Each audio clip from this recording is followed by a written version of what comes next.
homie. Ain't no love in that history, homie. This that Brian Urlacher ministry, homie. This that Walter Payton 85 energy, homie. This that Mike Ditka Hester history, homie. Bear down. We can't win. Bear down. We can't win. Bear down. We can't win. Bear down. We're not your friends.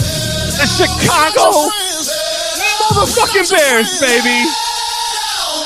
We can't win. Bear down. Let's frickin' go. Woo! We're not your friends. Bears win. Oh my goodness. On the fake, Williams looking downfield, launching downfield, going for it all. It is caught. Bears win it. DJ Moore.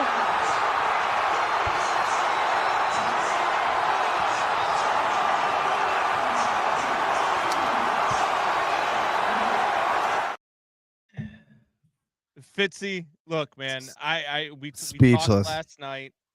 I've never been happier after a victory than I was last night. That look, and that includes the 2006 season when we went to the Super Bowl.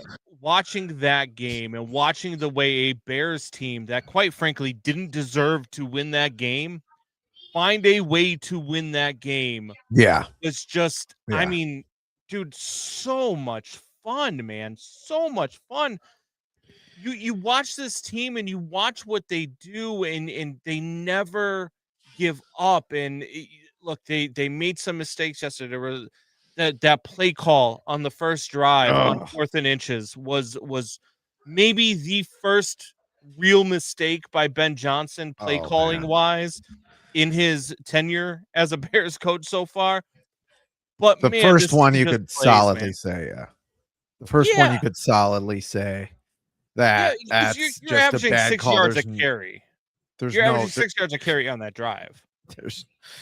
and you're moving and shaking, and even Zacchaeus is catching the ball. And the throw to Zacchaeus on the sideline and that drive it is beautiful. I mean, and plus the throw we just watched that I've watched like 20 times, which usually I only watch baseball highlights that many times. Yeah. You still got a problem with DJ because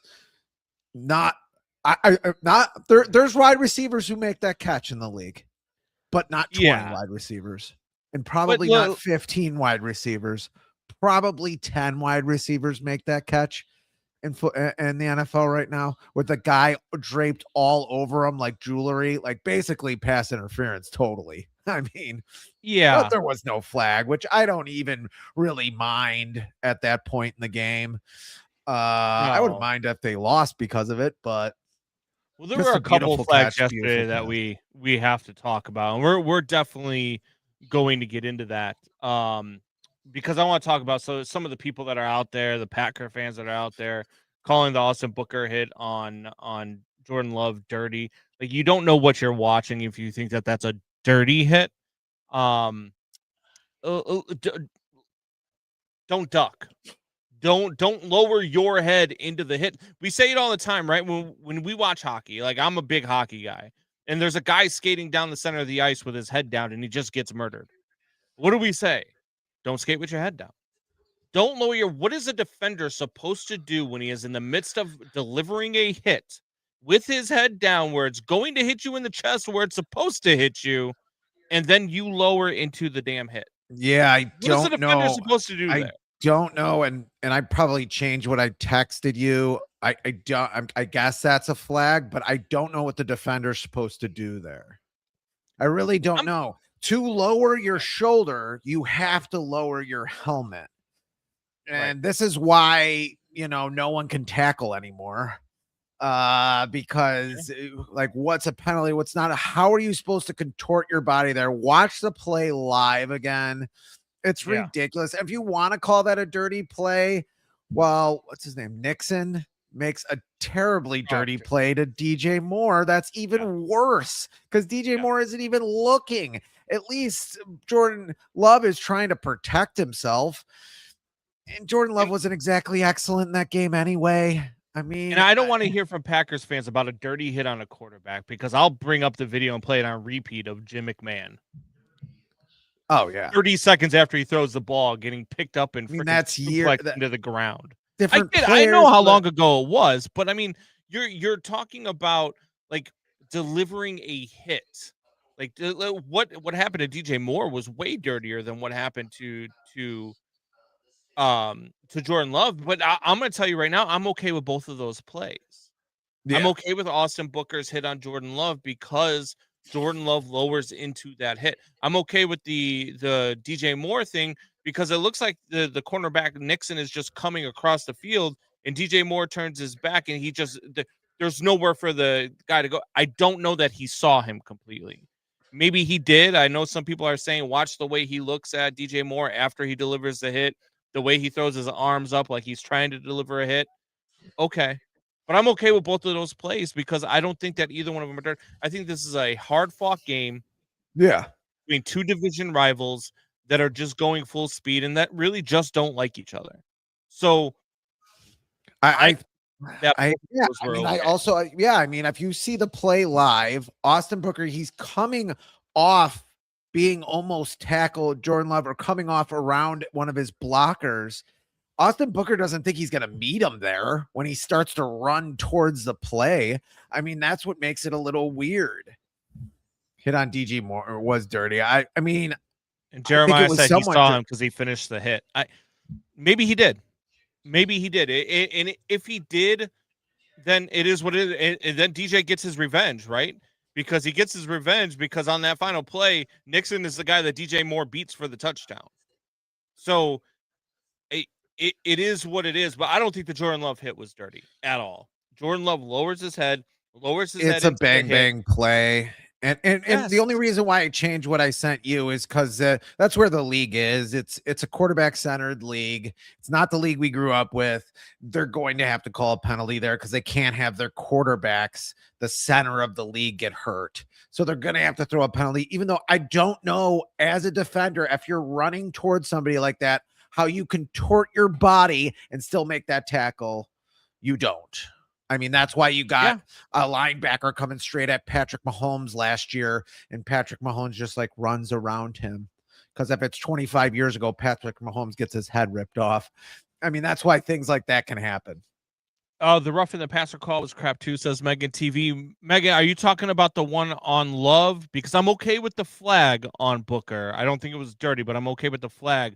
Or are you talking about the one later in the game when oh God, I'm gonna forget his name, the backup quarterback for Green Bay, Malik Lewis. When he goes down and into Malik the slide, Lewis, that was also a roughing the passer as well. Because look, I get it, but he's in his slide, and Brisker knows he can't do what he did.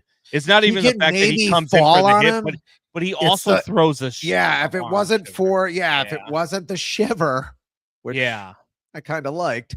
If it wasn't that, I think they might have been okay if he just kind of like turns over and tries to fall. But again, and that on Love. It has to be a penalty because it's head-to-head contact, and we would be screaming the same thing if it happens to Caleb. Which, if that's Caleb, I don't think the flag gets thrown. No, and if it's college, I don't know if that flag gets thrown. I just think everything in college, all the rules in college are just done. It's just the refereeing's just better in college, man. I have no idea why exactly it shouldn't be. Seneca Wallace II is what I call him. Yes. I'm not gonna lie to you. I think Malik Willis was good. I think Malik Willis keeps them in that game more than Jordan Love would have. Probably getting out of some when the Bears defensive line actually got him some pressure, which that defensive line, I'm sorry, it needs an overhaul. Maybe Austin Booker's a good piece in the future, but it does. Sweat had another sack at the end of the game there, the end of regulation there, and his sack numbers will be fine. He's fine. He's a great player, and he's good against run defense, but he's at other side of a great defensive line. He's the other side, the guy that does the run, can really defend against the run and can rush your quarterback too. I heard some people talking this week about about Sweat and whether or not the $98 million was worth it. And I think that's a fair question to have, considering Sweat's. But now I think Sweat's had a good year. I really do. Does he have 10 has he been sacks? great? No. Does he have 10 sacks? He's going to have 12, 13 sacks. He's going to get run against the run. Like, yeah, I mean, he's not getting paid top defensive edge. He's getting paid elite edge rusher money. Yeah, but he's not getting paid TJ Watt money. No, he's not getting paid Micah Parsons money. He's not getting I don't even know if he'd be in the top 10. I mean, we could look at top 10 edge rushers. We can get he's getting 98 total out of, what was it, a 5-year deal? Yeah, I don't think that would put him in the top 10, and he's might be close to a top 10 edge rusher with over 10 sacks. I mean, maybe top 25. I think you're getting just about his money for him. What are you getting? What are you losing? 2-3 million a year at best? Okay. Yeah, no, look, you're getting he's not even in the top 10. I think the problem is you can't go out and buy an edge rusher right now because you're going to have to pay your quarterback. That's for sure. You have one of the most expensive offensive lines in the league because you couldn't draft an offensive line. Your left tackle's cheap. Both left tackles are cheap. You know, you don't need to have Braxton Jones around anymore. But Montez Sweat is the 8th highest paid edge rusher this season. $24.5 million. He's getting paid more than Rashawn Gary and Trey Hendrickson, but guys getting paid more than him on AAV. TJ Watt, Brian Burns, Josh Hines Allen, Nick Bosa, Max Crosby, Danielle Hunter, and Myles Garrett. Micah Parsons isn't up there? Didn't I say Micah Parsons' name? I'm not sure. I'm looking at, this is according to Market Play. No, not Market. What is 75th in win rate against qualified pass rushers. Yeah. I mean, a little bit, like I said, he's the other guy on the side of the line guy. So yeah, maybe you're paying him 3 to 5 million more than he deserves. I mean, I don't think it's something to pick at. I really don't. So the reason why what's his face is not Micah Parsons isn't on here is because his salary. Can we celebrate a little bit more here? I feel like we're losing ourselves in the minutia here. I used to play poker. You play poker, right? So I used to play poker. We used to have crazy giant games. This is when the World Series of Poker was out and everyone would play. Even people who didn't play at all. I have a picture behind me. It's not behind me now because I have the tree, but of my brother playing with me and my brother playing with my grandfather. So I've been playing poker forever. And we used to play. Oh, this is a quick story. We used to play. And because it was beginning of World Series of Poker, we'd have like 30 player games, 40 players games at an old house I used to be in with my cousin Billy and my brother Joe. And we'd have like 30 player games, 3 table games. And we get to the end. And there was always Bill Stewart, who listens to the show sometimes, would be playing again.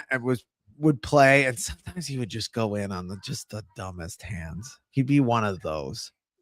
And we're at the end of a 30-player game. It's like 2:30 in the morning, and he goes in. I got a pair of kings on the flop. He goes in with a 7-5 offsuit, and he's got 3 spades. So he needs river flush basically to win.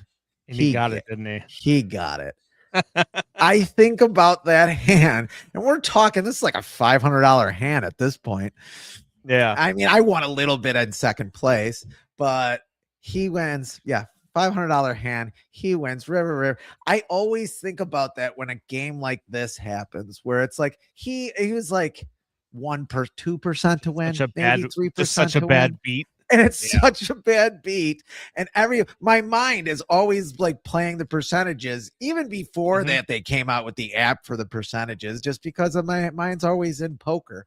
And I always think about that hand when I think about what the Bears did to the Packers. How aggravating is this team to the opponents they've played this? Is my question. Like, how aggravated? If you're a Packers fan and you're being honest this morning, wherever you are, Julianne, because you ain't here. How pissed? He's still mad at me probably because I said that I wasn't going to miss Micah Parsons this week. She thought I was being mean. and that's not what I was doing. I wasn't being mean. I just you didn't could say miss you don't Micah miss Parsons. the guy. I'm sad that Micah Parsons is hurt because I think he's good for the league and he's fun to watch. Oh yeah, it was Same reason why I think Patrick Mahomes. It's sad that Mahomes is hurt, but I'm still happy that I'm not watching the Kansas City Chiefs in the playoffs. Yeah, I'm still happy that Micah Parsons wasn't terrorizing Caleb Williams all night last night. It was fun the first game, and Caleb Williams, I think, got the best of him in that first game. I mean, he's huffing air at the end. Too much crying at those Fitz poker games. Thanks, Doubting Thomas. We're celebrating. You're right though. Like here. losing a poker hand, dude. Rivers Texas Casino. Hold'em. Oh my. Rivers Casino. I was playing Texas Hold'em at Rivers Casino. I went for a day. And I told Michelle, I want to see how, what I could do at a day at Rivers. So I go up there and I sit down with $300 at the poker table. Well, I'm up there for about 6-7 hours playing poker, and I'm up about $900. So I'm about to go home, and it's table etiquette. So you let the blind button come around to you before you get up and walk away from the table. And so I tell everybody, all right, this is gonna be my last go around. When the button gets back to me, I'm leaving. This new guy sits down at the table, and I have 8-9 of spades, and the flop comes up 10 Jack Queen of spades. I have a straight flush. It's the first time in my life I've ever gotten a straight flush. I've got one. Okay. I think I raise. Guy who just sat down calls me. I'm like, all right, he's got something. Maybe he's got 2 pair or something, or maybe he's got a full house. I don't know what you got at this point, but whatever it is, it's not a straight flush. So then the return card comes out. It's like a 2 of hearts. I bet more, and he raises. I'm like, what the hell does this guy have? So I call. The next one comes up, and it's the ace of spades. So I push all in. He instant calls me. This entire time, he went with a king of spades draw, and he got the royal flush on the river. The whole time he was on 8. I was so mad. $900. I went from up 900 to down. If that was on like poker, like video poker, so I wouldn't believe it. I'd be like, they fucked me over. Yeah. Like, and this, I mean, I sat there for about a good 3 minutes and just stared at the table and just stared at the cards. Like, I couldn't believe, like, how the hell do you lose this? And no, at Jeremiah, they do not have a bad beat pool at Rivers, or at least they didn't for the cash table. They do in some places, where you get a bad beat. Yeah. Jeremiah says teams that play the Bears are something like 2-14 after they play the Bears. Well, the Cowboys went on a little run after they played the Bears. So did the Ravens. But I mean, I don't even know as the Packers what you do after a game like that. That is like a heartbreaker. And especially if Jordan Love can't go next week. You know what I mean? Like, if Jordan Love can't play next week, who do the Packers have? I want to say the Vikings, but I'm not 100% sure on that. I'm looking it up right now. You look it up. I have one more story, if I may. Go ahead. Yeah. 2001 Bears. I don't know if you remember the 2001 Bears. I think you were in the Marines at the time getting your ass kicked. But I was.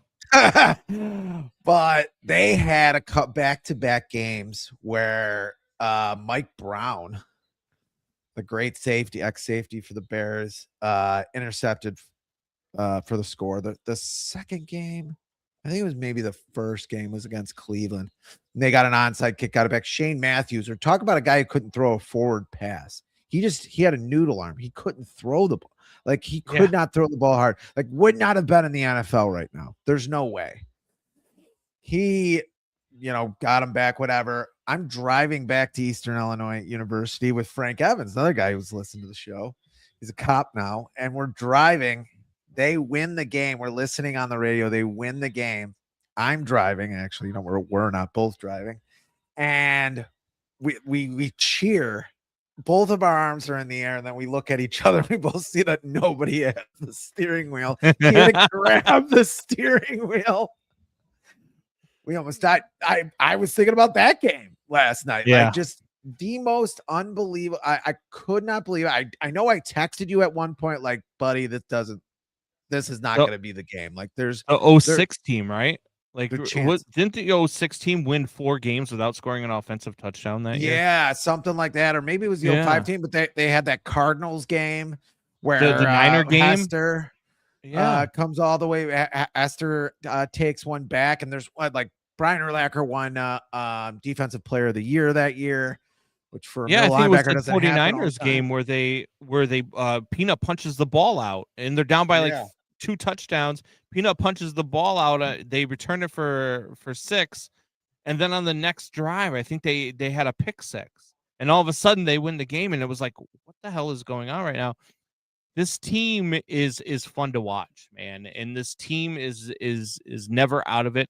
You feel like you've got the head coach, you feel like you've got the quarterback, you feel like you have all the pieces in place. Now.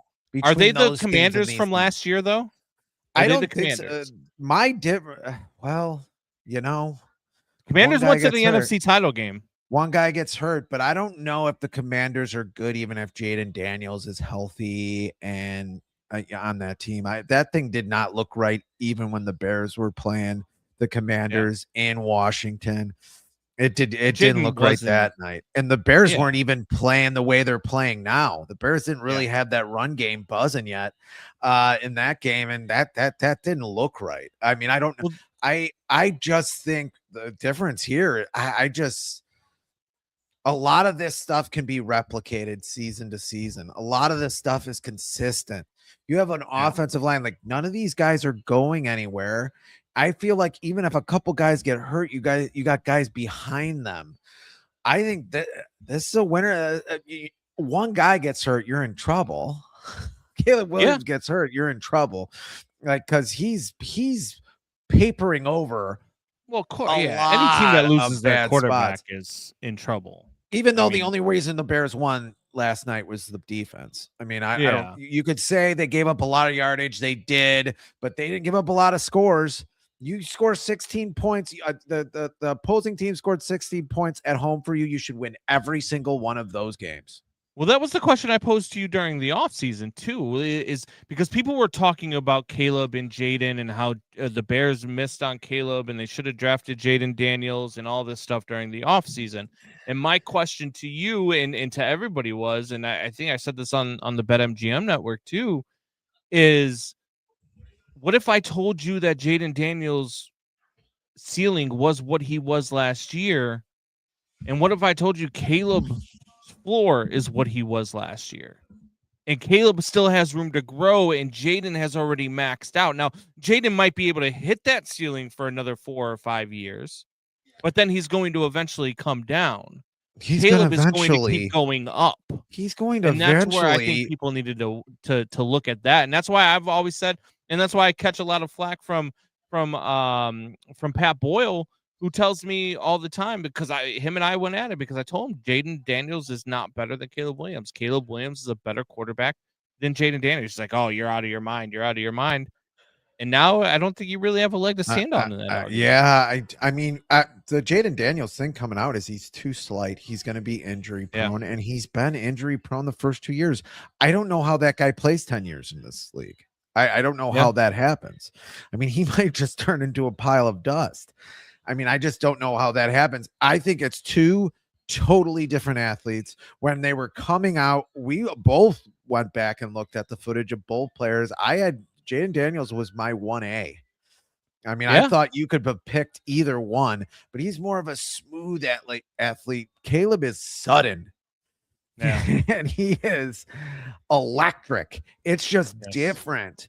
It's just a different athlete. And both can work. Both can work in this league, but you have to stay healthy too.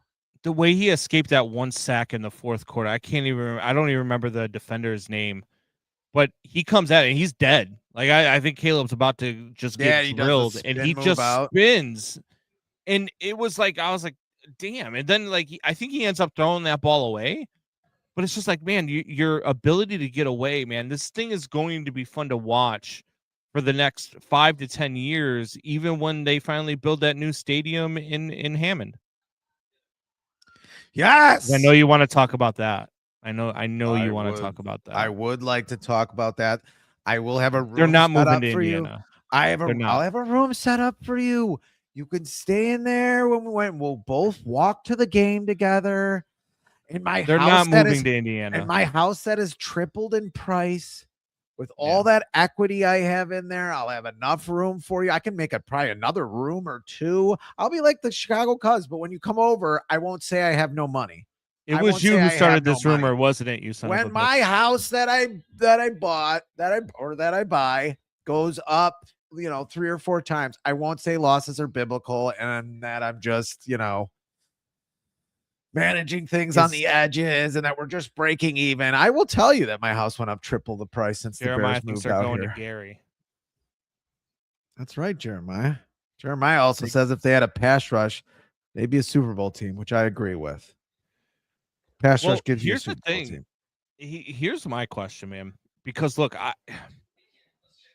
if the Bears find a way to the number 1 seed, and even if they don't, to have to come to Chicago is going to be a big deal for this team. The fact that they get a home field advantage all the way up until the NFC title game, and let's face it, with the Rams and the Seahawks, I mean, if the Seahawks still end up with that number 1 seed, do you trust Sam Darnold in January? Now, all of a sudden, as the 2 seed, you might end up with home field advantage in the NFC title game. Look, I like where this team is at, and I've heard a couple of people say this week, and I don't want to say it, and I don't want to talk about it because I don't want to jinx anything, but I put out a video yesterday talking about how it's okay for Bears fans to talk and be confident. For the first time, maybe ever, you can talk and be confident about what this team is and about where you think they can go. Why can't this team win the NFC? Why can't this team go to the Super Bowl? This isn't the 06 Bears. This isn't the 2018 Bears where it's all, vapor in an empty bag. It's not. There's substance here. They can run the ball. Yeah. Their defense isn't great, but we've been saying it for years. Give me a top 5 offense, even a top 10 offense and a middling defense. I'll show you a playoff team. I'll show you a team that's going for a title. You don't need a top. I know in every category, Jeremiah, before you even comment about it, that they're in the bottom third of the league in every category, but they take the ball away. And they're what's going to happen, right? They are. It's stupid to say over and over again. What? The Bears are going to be in the NFC title game, and it's going to come down to a 55-yard Cairo Santos field goal. And I texted you yesterday, right after that 2-minute debacle where it took, I don't know why he was taking so long to line up for the kick, because everybody in the stadium knew you needed to get that kick off before the 2-minute warning to save the timeout, even though it works out in your favor. Why he was taking so long is beyond me, but I messaged you and I said, I want Cairo Santos fired into the sun immediately. Because I'm so, dude, this is the one similarity between the Bears and the 2018 Bears, right? Is that if it comes down to a kick, you're not exactly confident that this thing's going through the uprights. I mean, a lot more than I would be with Cody Parkey. I mean, that Cody Parkey thing was already off the rails. Why he was even playing on that playoff team is insane. I mean, Cairo Santos is hitting kicks. I mean, he hit like a knuckleball into the uprights. I mean, I thought he had a good game. I just got an takeaways are not sustainable. You can ride. I mean, they're certainly making them sustainable. I mean, look at those Lovie Smith teams. They kept taking the ball away, Jeremiah, year in and year out. Different players, different personnel, didn't matter. They kept taking the ball. Nahshon Wright, something's going on right there. That seems pretty sustainable. That seems like a guy that's a ball hawk that just gets the ball. That just gets to the ball a lot. Another goal line fumble. That little ant runs in there and gets that ball away from Josh Jacobs. Like, how did that happen? He's like half the size. He's like one leg of Josh Jacobs and changes the entire game. I mean, I get it. I get how you would say that it's not sustainable, but some teams have been able to sustain it over long periods of time. He's saying the same thing you were saying about 5 weeks ago, and then they sustained it. and that's how they continue to win games. Look, I I like was this team. saying I is like what they're doing. What I was saying is I don't want them barely winning with a 4 Yeah. turnover. And the Bears did. I don't think the Bears had a turn. Well, maybe with the onside kick, you can say the Bears won the turnover battle. I count that goal line play by Ben Johnson, where he's hiking it to I don't know who. I don't know who wrote up that play. Someone's that I was saying, what's his name? Declan Doyle, the offensive coordinator that no one knows who he is. Yeah. Needs to grab him and save him from Ben Johnson from himself sometimes. That's a turnover. It's not the right time for that play call. Turnover. That's a turnover to me, and that's a costly turnover. That's a play call on 3rd and 3 when you know you're going for it anyway. That's a play call on 1st down. That's a play call on 2nd down and goal. That's fine. 4th and inches when you are averaging 6 yards a rush on that drive. It's just a bad play call. I love Ben Johnson. I trust Ben Johnson 110%. It's just that one got away from him for sure. I don't even know if they this get just it. in from Mike Garofalo, by the way. Emerging as the top candidate for the New York Giants head coaching job, Notre Dame's Marcus Freeman. Yeah. You know, when you first said it, what is it, 2-3 weeks ago when they played their last game, it did make a lot of sense. It did make a lot of sense, but another defensive coach for the Giants. I guess they went offense, and now they got to go back defense. I don't know. I don't want Marcus Freeman to leave Notre Dame. Why can't the college coaches just stay with the programs that they rebuild and they make like Notre Dame's program? This is the first time since Lou Holtz that Notre Dame's program has been what it is now. And there's just no, like, I don't know. I'd hate to see it go. I'd be happy for Marcus. I think Marcus is a fantastic coach. I think he's a leader. I think he will do well, especially with that Giants. I think that's the sexiest job on the market this offseason because you've already got your franchise quarterback. You've got your franchise wide receiver. You've got a lot of talent on defense. And you probably have your franchise running back, even if you decided you wanted to draft one in which they might have a top 5 pick. And guess who's coming out of the draft? If Marcus Freeman goes there, he's already coming out of the draft. But if Marcus Freeman goes to New York, guess who he can draft? Jeremiah Love. And now you have your franchise running back with your franchise quarterback, your franchise wide receiver, and the talented defense. Look, that's a talented team, man. And I know they're not winning a lot of games. I know they're going to have a top 5 draft pick again this season, but they're not winning because they don't have talent. They're winning because they didn't have leadership. And Marcus Freeman would definitely bring that there. And I think he'd be successful immediately, especially in a very wide open NFC East. We don't know what the Cowboys are going to look like next year. We don't know what the Eagles are going to look like next year. So, I mean, that is a prime landing spot for any head coach, but especially Marcus Freeman, man. Especially.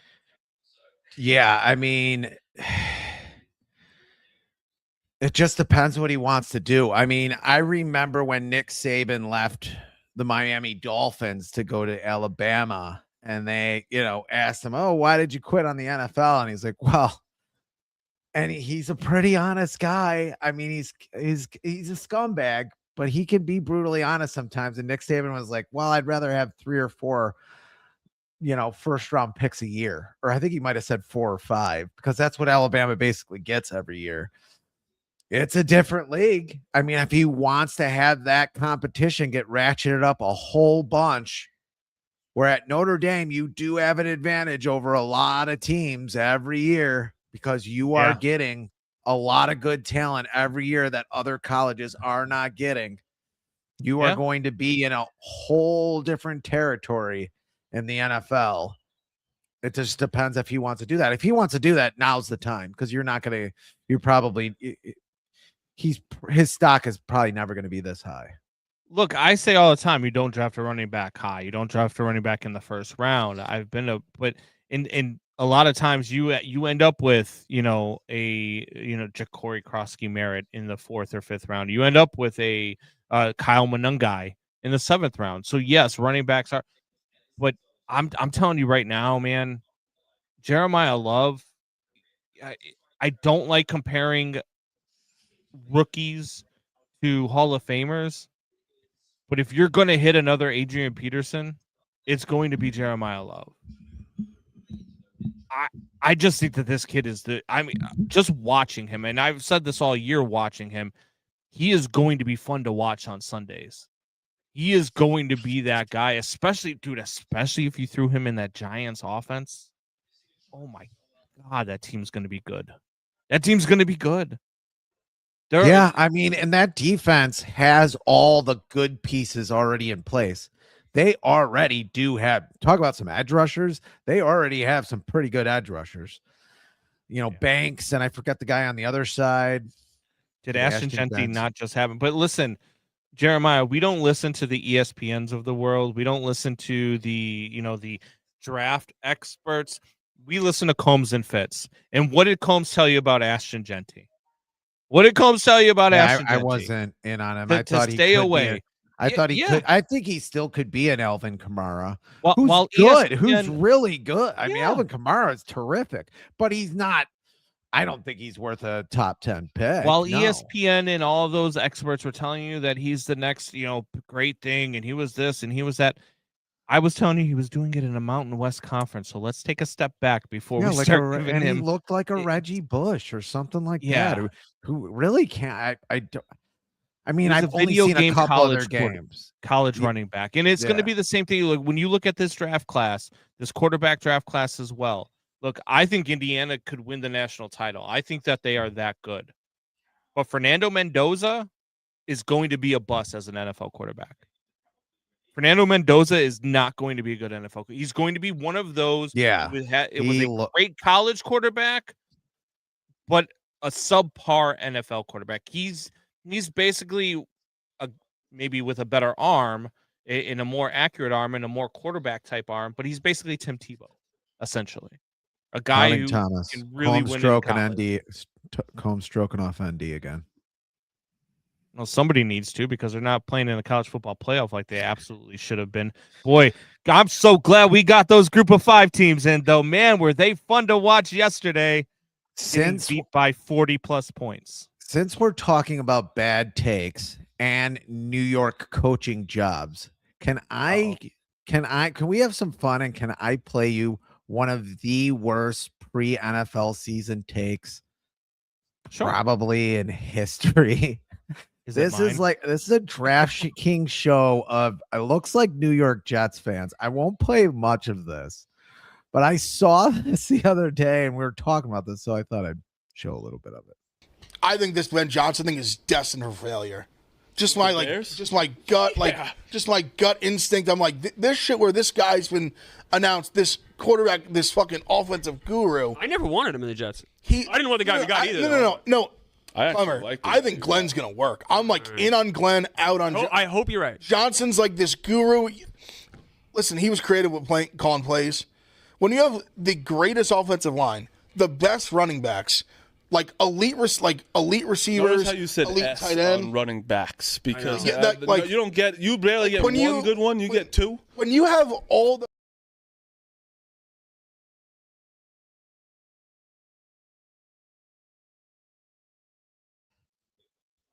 I said, somebody get that guy a cheeseburger. I don't think he's had enough.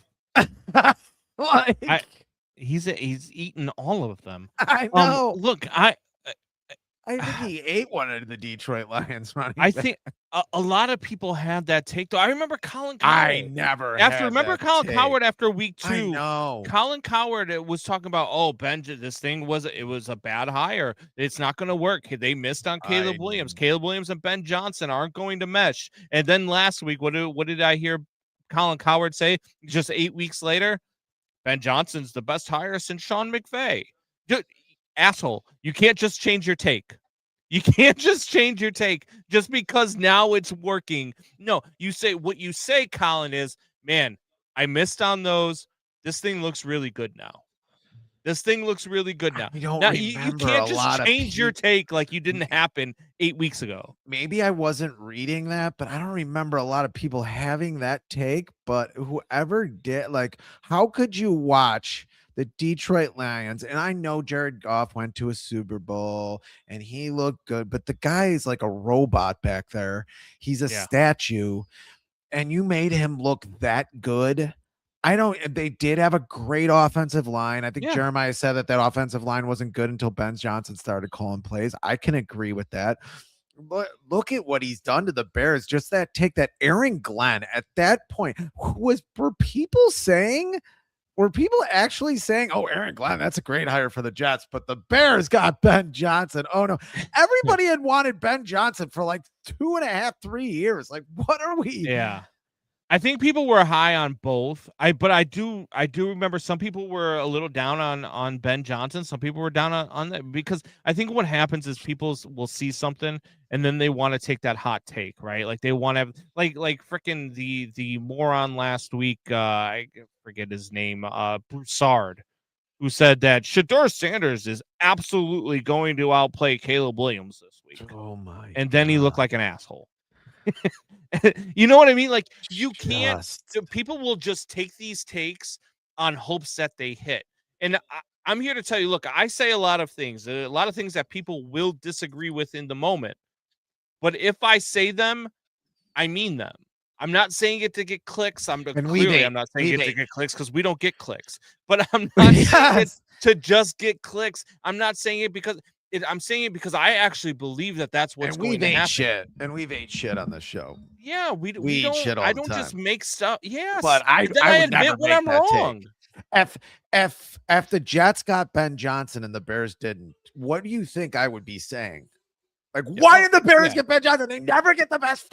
We got Aaron Glenn. Are you kidding me? I'd be like, what is Aaron Glenn? Another defensive coordinator? Are you insane? I would have gone insane. I don't remember. Okay. So there's a difference between me saying something and that I don't remember bashing Matt Stafford, because I've always been a proponent of Matt Stafford. Did I say? I remember talking about him in the preseason and talking about a 40-year-old with a 35-year-old with a bad back. 37. Yeah. I remember talking about that, but I don't remember bashing him. I think you compared like Jordan Love, or it could have been somebody else with him, and said, yeah, he's probably like a Matthew Stafford. And then I was like, Matthew Stafford? Like one of the best quarterbacks ever? Matthew Stafford's going to be in the conversation at the end of Matthew Stafford's a Hall of Famer. He's the first ballot Hall of Fame. I just don't I don't know. I don't remember what the take was. Maybe if we could find the tape. Jeremiah, that's your homework. You go back and find the tape on YouTube. I'll try to Jeremiah, find it. Look, I'm going to hire you as our production staff, Jeremiah. You're hired. I don't think you can have 5% of what we make on the show. What's 5%? I don't think it's as bad as Jeremiah is saying it is. I don't think it's as good as you think it is.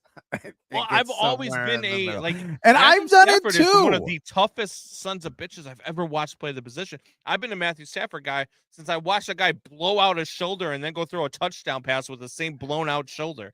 Like, I love Matthew Stafford, so I don't remember bashing him. Hey, I thought the Jets defense was still good 6 weeks into the season, and then I acted like I was reading the newspaper for the rest of the podcast. So it happens. So it happens. Yeah. No, and if I did that, I was wrong. Maybe I was drunk on that podcast. I don't know. I think the real question is, how many times did you wake up Michelle last night watching the game?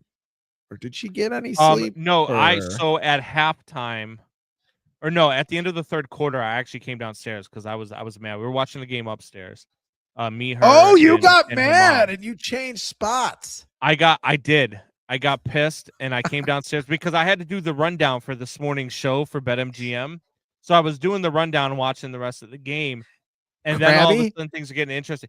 And I mean, I hopefully she's not listening. And she hasn't noticed yet, but I put a hole in one of our ceiling tiles in the basement. Oh my God. I got so excited that I jumped up and I cracked one of them with my head. One of the Bears players when Ben Johnson took his shirt off. Yeah. Except our ceiling's a lot lower, so I hit it with my ceiling head. Which play? On the game tying touchdown. Oh, so in celebration. Yeah.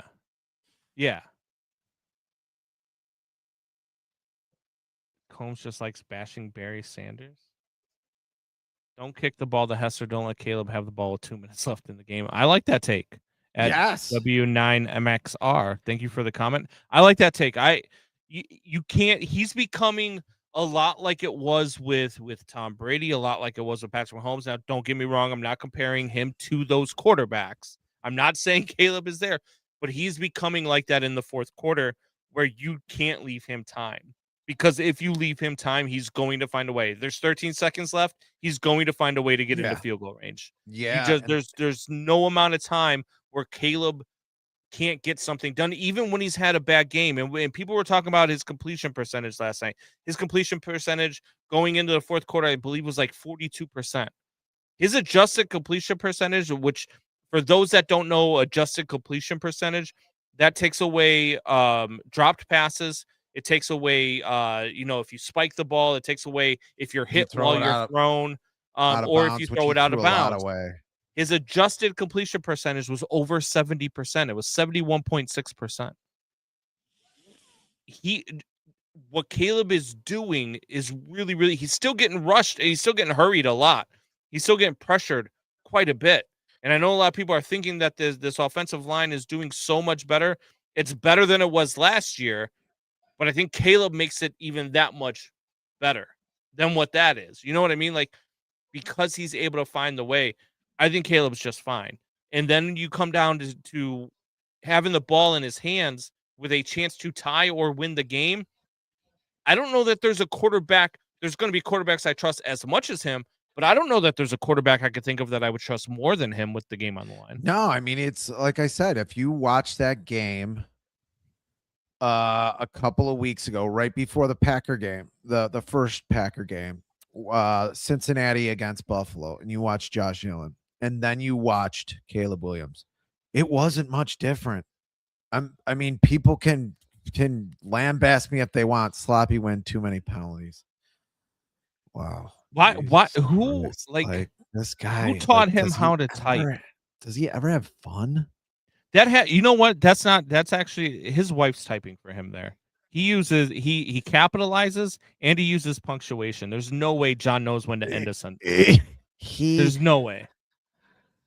I mean, but I just think that the thing with Caleb is same thing with Josh Allen, is that he can make throws from so many different arm angles in so many different ways and scenarios on the field that it just takes in so many throws. Plus, he can get out of so many sacks that at the end of games and he doesn't throw as many picks as Josh Allen either. I'm trying to figure out this guy's name. At Fall Times Flatica Chief Cop 6141 says bear the fuck down. I agree. That's a mouthful. Bear the fuck down. You have to listen. We will bring up all comments. We always do. And thank you for joining the show. But now I need an explanation as to what the name is. There's got to be an explanation to the name. I need to know what it is. At Fall Times or maybe it's ATF All Times. ATF All Times. Flata. No, it's FLATA. Flatica. Man. Flatica Chief Cop. Maybe we're too white. I was just about to say that, but I'm glad you said it for once. No, it's not. Listen, that's not a. I just don't know if maybe there's something. No, I know it's not a nah. Or it's, Julianne's the only racist that's on the show. That's fair. My understanding, he's tied with Peyton in comeback wins under the age of 25. It takes a team to win. His team has his back even with misses. The leadership alone changed the locker room. I like that. I mean, he's right. The Iceman coming through. I love when Caleb, after makes a throw, turns around, puts his hand in his pockets, and then after the throw. After the throw, he just turns around and he watches. He puts his hands in his pocket, like to warm his hands back up, and then hits the Iceman Sully. Which throw was that? On the fake, Williams looking downfield, launching downfield, going for it all. It is caught.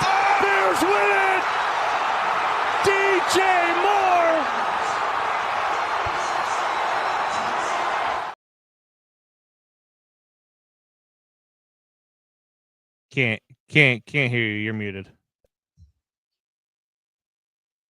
Why did you mute me?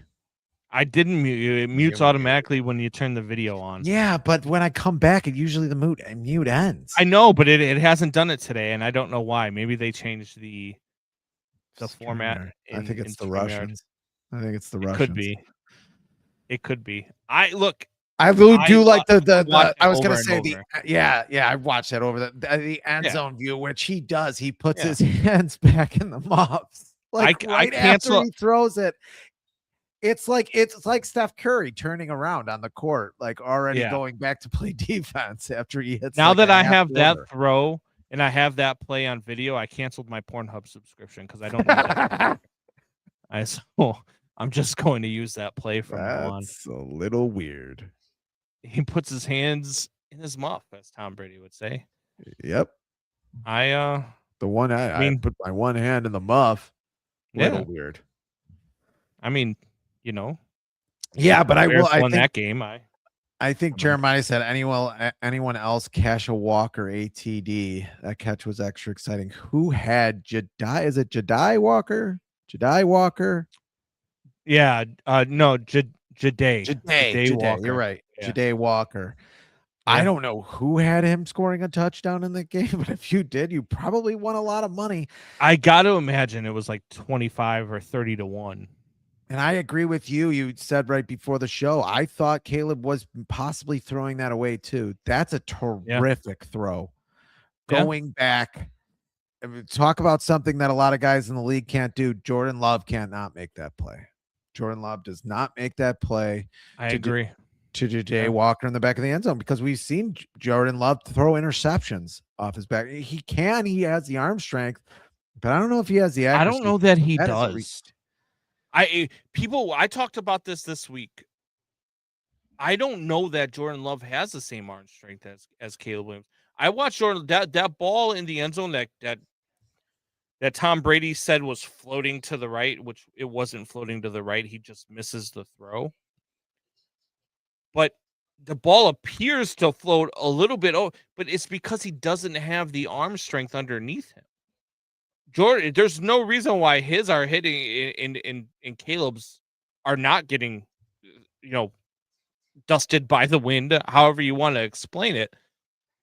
But he doesn't make those throws because he doesn't have the arm strength. I said this about the touchdown pass a couple weeks ago that he makes to the wide open wide receiver, or the tight end, or whoever that has somebody's uncle in a wheelchair that was wide open because nobody covered him. He underthrows that ball by 4 yards. The receiver has to sit there and wait. If there's a defender within 15 yards of him, that ball's picked off. But instead it was a touchdown, but it was severely underthrown. Jordan Love, to me, doesn't have that. He does make bad decisions when under pressure, which is why I thought that they were in a better situation yesterday with Malik Willis than they were with Jordan Love. Lewis. But that's an inaccurate sports talk. But anyway, no, I agree. Just the way Malik was able to get out of, and just how quick he was. And that Bears defensive line, man. I thought Grady Jarrett was going to be better. I really did. I know he's not a defensive end, but I don't see a lot coming from there. Your brother's trying to contribute again. Why did the Bears commit so many penalties? Oh my God. It's embarrassing. You're embarrassing me. But his wife is texting for him because, again, he uses punctuation. You're embarrassing me in front of Combs. And I once played a video with a black man's penis in it on the show accidentally. I didn't even know it was in the video. And you're more of an embarrassment, John. You are more of an embarrassment than that. Why did we're going to talk about so many penalties? That's a problem. I will agree. I'll actually agree with him there. That is a big problem. Over 100 yards in penalties. Not good. They have the most pre-snap penalties in the league. That's not one. Their offensive line was not great last night. I mean, they're great. No. They're great running. They're great run blocking. A couple of those penalties were questionable. A couple of them were. I mean, look, it's still way too many penalties. But a couple of those shouldn't have been penalties. Is a great right tackle. He's gonna get penalized though. He's gonna have some costs. He holds a lot. He holds a lot. But there was a lot of holding also. There was a lot of holding on the pass. I was screaming all night. Grady had a great game. Ball? Did Grady Jarrett have a great game? I don't know. I must have. Yeah, Grady had a really good game. I did not know that. I know he's had a couple of good games lately, and he was hurt a couple of times this year. I know he's had a couple of good games. Well, I've noticed he is an older player. What their teams are starting to do is they're starting to double team Grady, which I think is starting to open up Austin Booker. And I could be wrong. Yeah, I think because they're paying more attention because he's a disruptor, man, especially in the run game, especially on run defense. He finds a way to break through, man, and he stops a lot of runs in the backfield. I thought Grady had a great game last night. That could be a bad take by me, but it's not saying that the coach of the year this year was a bad hire. And that Aaron Glenn of the Jets, he's going to turn the Jets around. How are the Jets doing? It looks terrible now, especially, yeah. I mean, and people are wondering whether or not the Jets are hiring again in this offseason. Well, we thought Aaron Glenn was going to barely make it through half the season, but I think you got to I thought that the Jets would have been better than what they are, and the fact that they're not makes me wonder whether or not Aaron Glenn gets a second season in New York. I don't think he does. Stops in the red zone.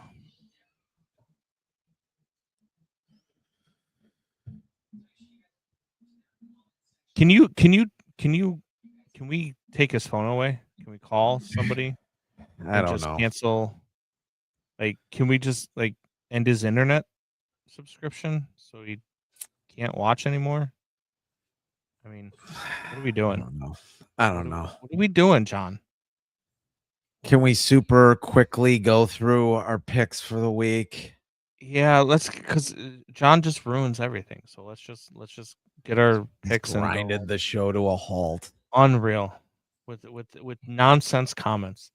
All right. I think he's chat GPTing these comments at this point. He probably is just copy and pasting because there's no way he's using punctuation correctly. I don't believe that for a second. Let's start with Bills and Browns. Buffalo at Cleveland. Buffalo is a 10.5 point favorite in Cleveland. You want to go first? Or you want me to go first? You go first. I'm going to actually take the Cleveland Browns in this one. Buffalo coming off that win against New England, but if I'm getting 10.5 points, I'm taking the home team in Cleveland. Cleveland's defense is still pretty good. Buffalo's secondary is suspect, and Shedeur Sanders has looked decent over the last 4 weeks or so, minus the game last week against the Bears. But he has looked good, and he has looked better. I think that they can keep this game within 10. I don't think they win it, but I think they can keep it within 10.5. So I'll take. I think Cleveland gets slaughtered again. I'm going Bills all the way. All right. Chargers, Cowboys. Look, the Cowboys have I believe, a less than 1% chance to make the playoffs, or they might have been eliminated with Philly's win. I can't remember. But I did know coming into the week, less than 1% chance to make the playoffs. They get the Chargers, the 10-4 Chargers, who are trying to keep up with the Denver Broncos. The Cowboys are a 1.5 point favorite over the 10-4 Chargers. The 6-7-1 Cowboys are a favorite over the Chargers. Yeah, I can't believe that, but I'm taking the Chargers. I think it's maybe it's Dallas's offense is the reason why, but I'm taking the Chargers here. I'm on the Chargers too in that game. I know the Eagles clinched the division, so I don't know. I think it's a big Omari and Hampton day. I do. Chiefs Titans.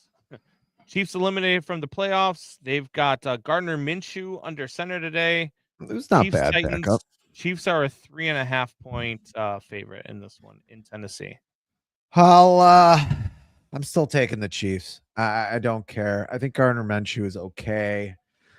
I know you're going to say Cam Ward's name at some point, but I don't care. I'm taking the Chiefs. I'm taking the Titans, and I actually bet the Titans money line because I think the Chiefs are done. I really do, and they have nothing to play for. So I just think that this is one of those games where Cam Ward's going to go out. He's going to be able to take advantage of a soft defense that doesn't have anything to play for.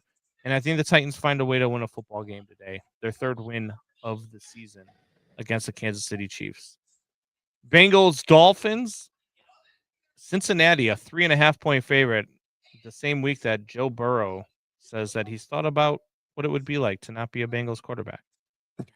Who hasn't?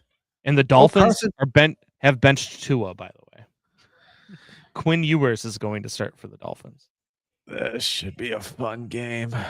I'm going to take the Bengals anyway. Is T. Higgins playing? It doesn't matter. T. Higgins is playing. Great. And I didn't put him in my lineup. Cool. Yeah, I just went to go set my lineup because I realized it was after 12 and my semifinals lineup is now locked. Yeah. Oh, well. Probably wasn't going to win anyway. So I'm going Bengals here. Yeah, I'm going Bengals too. I think Burrow and the boys, I think they find a way to turn it on. I think Burrow has a monster day against Carson Burrow. Joe Palmer. Let's go to a game that is only going to be watched by people who have a ticket and will be at the stadium. I don't think anybody else other than that will watch this game. It's Jets and Saints in New Orleans. Saints are a 6.5-point favorite. Even against the Jets, do you trust the Saints giving up 6.5 points? This is a game where I can't trust the Jets to not lose by more than a touchdown, but I can't take the Saints minus 6.5. It's hard to say. I'm going to take the Jets, but I'll take the Jets here. I don't know why, because I wear Joe Namath jersey every Super Bowl. Hopefully the Super Bowl I won't be wearing that jersey. Malik Willis Bowl. Aw. Do you need a tissue? Oh, Dakota Day need a 22. Tissue? Because if Malik Willis had won that game last night, do you know what Packers fans would be saying today? How entitled Packer fans would be? Oh, we own you. Oh, we beat Malik Willis. I don't care. Did you think Jordan Love was? I don't know. I don't care if we beat Willis Reed. I don't care if we beat freaking Willis DeTemple. Joshua Jacobs. I don't even know if that's a real person. I don't care who was under center. Did you see Malik Williams? Bears are up 2 games in the division. Deal with it. Williams. Did you see Malik Willis's numbers? Do you think Jordan Love is going to have better numbers than that?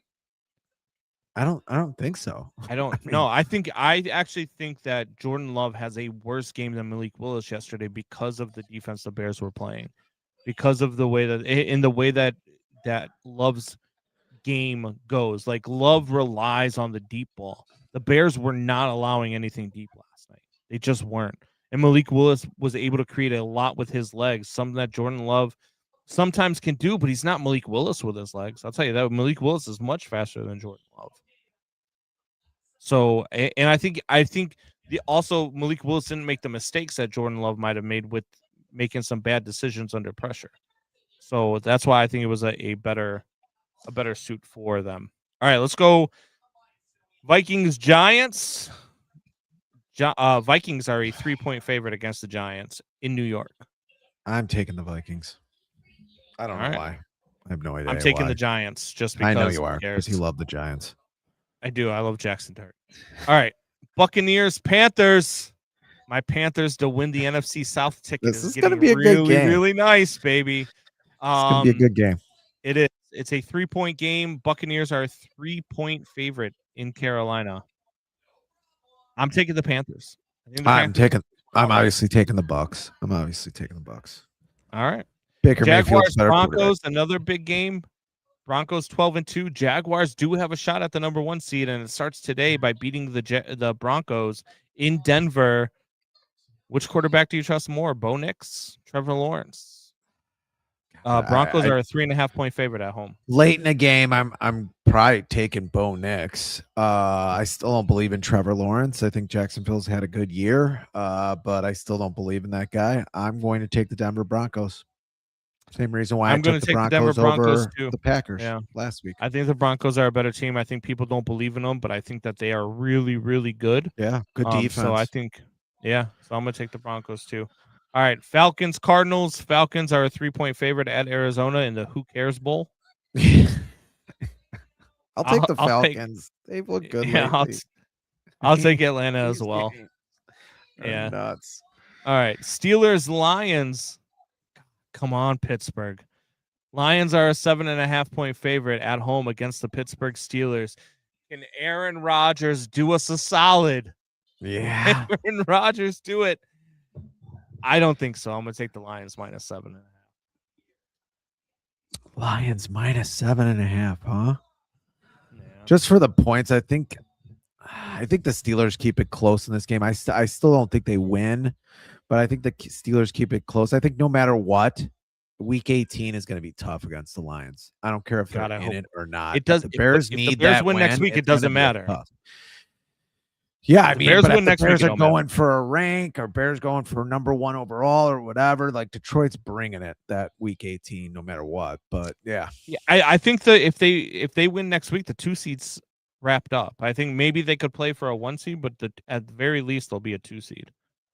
You've been wrong about the Jaguars all year. I haven't been wrong about the Jaguars the last 4 years. So okay, I got one wrong year. Shut up.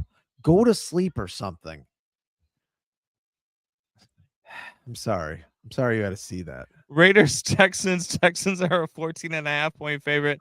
Raiders didn't even score a point last week. Give me the Texans minus 14.5. Yeah, me too. Texans have been good. They have been. And their 10 weeks. Stupid.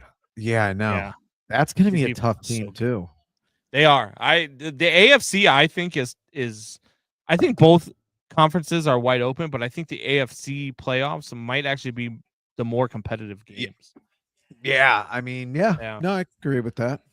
All right, Patriots, Ravens. Ravens need this one to stay in the AFC North race. If the Steelers lose to the Lions, then they could actually take back the AFC North against the Patriots. I just don't see how this offense gets on its feet against this Patriots defense. I know the Ravens are a 3-point favorite in Baltimore. I don't know how the 7-7 Ravens, with the way they've been playing, are a 3-point favorite over the Patriots, who are 11-3. And I know I'm not exactly a true believer in the Patriots just yet, as far as like being a championship caliber team. But I think the Patriots win this football game, so I'll take the Patriots. And if I'm going to get +3, I might as well take that too. Yeah, I'm going to take the Patriots here too. I agree on all counts. Okay. And then Monday Night Football, the 49ers and the ageless wonder, Phillip Rivers and the Indianapolis Colts. Dude, this one, to me, it has Niners written all over it. But, I mean, look at the way they played last week against Seattle. Seattle, yeah. I'll take the Colts here. I think they're a much better team than San Francisco. But, man, I don't know that they can do that. I mean, God. Well, Phillip Rivers has to throw for, 200 yards for them to win this game, at least? You think you can trust Phillip Rivers to throw for 200 yards? I don't know if the arm can take it, but I'm going to see what happens. I'm going to go for America, even though I broke up with America last week during Fitzgibbon. I'm going to pick the Niners based solely off the fact that I have Christian McCaffrey and I'm in the fantasy football semis. Okay. So, that's why I'm taking the Niners. All right. You ready to get the hell out of here? Yep. All right. Megan TV says, Rye, you shouldn't alienate one of your 5 viewers. He does it to himself, Meg. Go away. One of your 5. Wow. First of all, Megan, right now we have 15 people watching us on all platforms. Yeah. Not 5. So take that. And second of all, you're one of those 15 viewers. Well, it just popped up to 18. How about that? Look, we are rising. We are rising. And go take a look at our views on our YouTube shorts. We have thousands of people watching us, Megan. She's never going to watch. He's never going to watch again. That's fine. Doubting Thomas started a GoFundMe for my tree in 2026. My tree is the most popular person here. Bears play Sunday night next week. Big game against the San Francisco 49ers. Oh, yeah. It's going to be a big one. We will be back here. Same bat time. Same bat channel. Tell your friends. Tell your neighbors. Tell your enemies. See you later.